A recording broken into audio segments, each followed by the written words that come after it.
If you're new to everything credit cards, points, and miles to travel the world for free, this video will give you a glimpse into what one of many realistic international flight redemptions could look like. If you're an expert at the travel rewards game, then this video is just one more testament of why everything in this realm of points and miles is truly amazing and keeps making childhood dreams to retirement fantasies come true with ease. By the end of this video, you'll get to know how you can earn points quickly with credit cards, and most importantly, how it looks like to redeem those points for outsized value, stretching your points that much further to witness the world before us.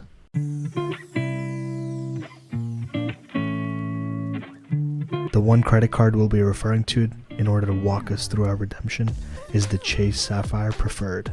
This is one of the most popular travel rewards credit cards and one of the most searched for in the whole industry. It comes with one of the most generous sign-up bonus offers of up to 80,000 points after $4,000 in minimum spend in the first 3 months. Most times it's 60,000 points, and sometimes you may be targeted for a 100,000 points offer, but for our cases, we'll use 80,000 points for our realistic example. This video's outcome will be how even though $4,000 was spent to earn this bonus, $4,000 of value can be the byproduct and even more. The Chase Sapphire Preferred is also a great card for daily spend, even if you're not always traveling day in, day out. The Chase Sapphire Preferred comes with an annual fee of $95, and every account anniversary you can get up to $50 of that back when you stay at hotels redeemed for and purchased through Chase Ultimate Rewards. This leads us to an effective annual fee of $45. Furthermore, you're getting 5x points on travel purchased through the Chase Ultimate Rewards portal. On daily spend, you're looking at 2x on other travel purchases, 3x on dining, including your eligible delivery services such as Uber Eats, Grubhub, DoorDash, etc. You also have 3 times points on online grocery purchases. You have 3x on select streaming services and 1x everywhere else. At face value, after hitting our minimum spend of $4,000 and assuming, regardless of all the earn rates we just went over, even if you're getting 1x Ultimate Rewards point per dollar spent, we'd be looking at a total of 84,000 points. This will be our budget for what we'll be redeeming for.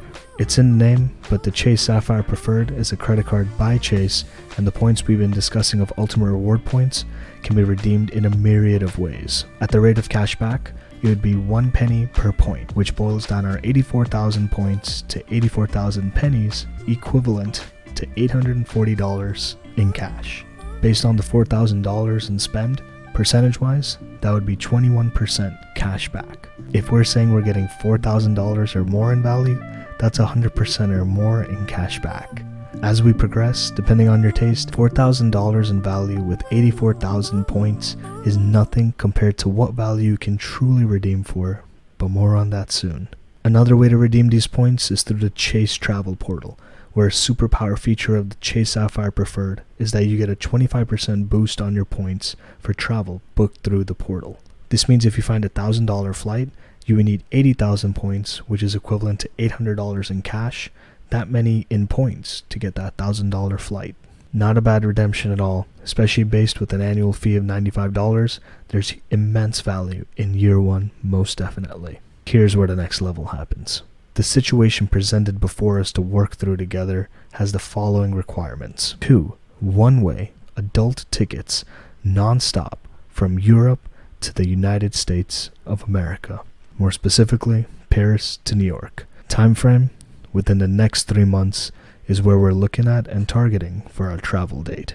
I've redeemed points and miles on the same day in many occasions, yet it's always nice to have that extra time to consider all our potential options.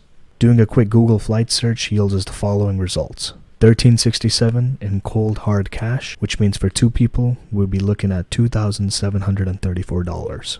A quick search on the actual site itself for the airlines listed based on our criteria yields us the following. On Delta, we'd be looking at around $1,300 to $1,391, so kind of that similar range we saw on Google Flights. And coming back to Google, if we look carefully, it says Virgin Atlantic and Air France, which indicates the same flight can be booked due to code sharing. They're partner airlines with each other, so we see the prices on Virgin Atlantic and Air France. It's quite in a similar range to what we've been seeing so far. This isn't always the case, but it's good to know for our purposes. We have 84,000 points, which if we redeem on the Chase Sapphire Preferred portal, This would yield us in value $1,050 at maximum due to the 25% boost. Unfortunately, we wouldn't have enough points to book for even one adult one way, so we'll have to move on to see what our other potential options could be. This is where transfer partners can come into the mix, where we can transfer our points from the Chase Sapphire Preferred to eligible transfer partners.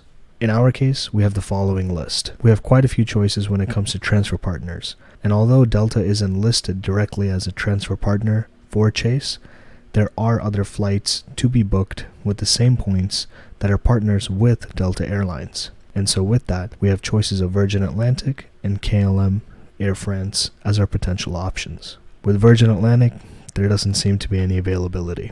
Interestingly enough, there's a limited time promo for the Chase Sapphire Preferred where we get a 25% boost on miles transferred from Chase to KLM Air France. This allows our budget, not that we would need to spend them all, but if we had to, a total of 84,000 times 1.25, equivalent to 105,000 miles.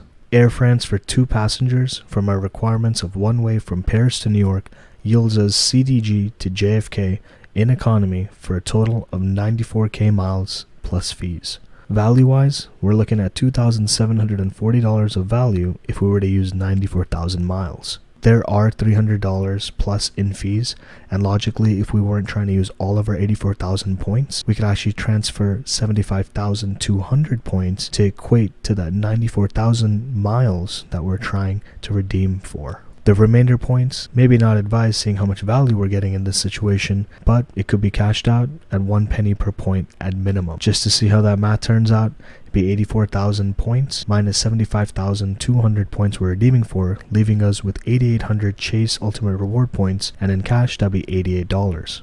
If we take those $88 and subtract it from those $300 plus in fees, we'd be looking closer to $200 plus in fees, which gives us a value of still approximately $2,500 in travel redemption. Where you can get outsized value is redeeming points for higher cabin tiers, such as business class and first class. There are also different ranges within first class, for example having suites up in the plane. Some notable airlines are going to be Etihad, Singapore Airlines, Cathay Pacific, and many more. Given that you already have those number of points to redeem, you definitely want to value them at a certain rate based on how much you'd actually be willing to spend had you had that option. For example, if you have a $20,000 flight ticket, which can be redeemed for 100,000 miles, that's 50 cents per point. This means if you spend $1 and you get 1 Chase Ultimate Reward point, we're basically valuing that point at 50 cents per point, essentially saying we're getting 50 cents cash back. The question is, would you be willing to spend $20,000 straight cash for that same flight? If we weren't willing to, but let's say, hey, we don't want to spend $20K for that flight, but maybe we're willing to spend $4,000 with those same 100,000 miles, then we can proudly say at least, hey, we got 4 cents per point, which is still a fabulous redemption.